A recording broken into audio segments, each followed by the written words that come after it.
Hello everyone, তোমরা কেমন আছো? আশা করছি তোমরা ভালো আছো। Good evening. তো আমি নিয়ে আসলাম দুপুরে আমি কি রান্না করেছিলাম।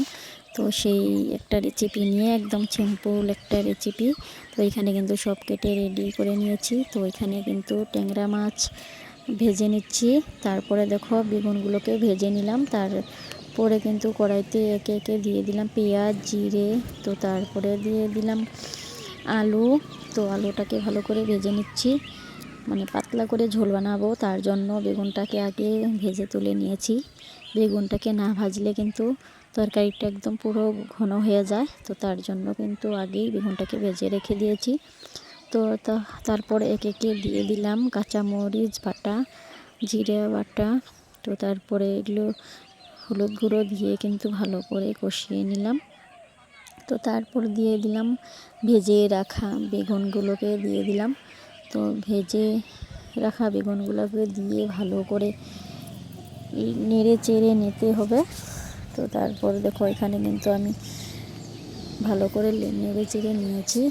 তো আমি কিন্তু সব সময় মানে বাটা মশলাই খাই।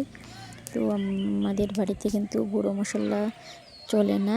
তারপর কিন্তু সব সময় কাঁচা লঙ্কাই ব্যবহার করি। তো তারপরে দেখো ভালো করে কষিয়ে নিয়ে অল্প করে ঝোল দিয়ে দিলাম।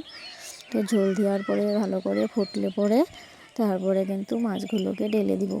তারপরে কিন্তু মাছগুলোকে ঢেলে দিয়ে ভালো করে অল্প টাইম মানে জাল করে তারপরে আবার কিন্তু দেখো নামিয়ে নিলাম। তো তরকারিটা দেখতে যেরকম মানে ভালো হয়েছিল, খেতেও কিন্তু স্বাদ হয়েছিল।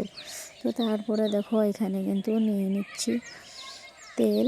তো তারপরে দিয়ে দিলাম ছিম। তো এগুলোকে আমরা তো জামাইকুলে ছিম বলি, তোমরা কি বলো প্লিজ কমেন্টে জানিও।